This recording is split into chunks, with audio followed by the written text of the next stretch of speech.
धनंजय मुंडे यांना वाचवण्याचा सरकारचा प्रयत्न आहे असा गंभीर आरोप राष्ट्रवादी शरदचंद्र पवार पक्षाचे आमदार जितेंद्र आव्हाड यांनी केलाय। बीड आणि परभणी प्रकरणी न्याय मिळणार नाही असा आरोप करत त्यांनी सभात्याग केलाय।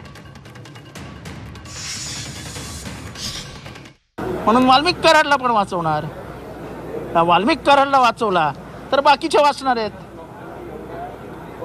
अहो पण तुमच्या मंत्रिमंडळातला सहकारी स्वतः सांगतो तो माझा खास माणूस आहे, काल परवा सांगितलं, आणि त्या खास माणसाची चौकशी तुम्ही करणार त्या माणसाला बाजूला बसवून। म्हणजे धनंजय मुंडेला देखील हे सरकार घाबरते की काय अशी परिस्थिती आता महाराष्ट्रात निर्माण झाली आहे। आम्हाला विचारायचे होते, पण हे प्रश्न विचारल्यानंतर सरकार अडचणीत येईल म्हणून अध्यक्षांची अध्यक्ष म्हणून भूमिका न बजावता सरकारचे उजवे हात म्हणून भूमिका बजावली आणि आज लोकशाही मूल्यांना काळिमा फासली गेली म्हणून आम्ही सगळ्यांनी सभात्याग केलाय। या दोन्ही केसेसमध्ये न्याय मिळणार नाही असं आजच्या आमच्या मनाला खात्री पटते।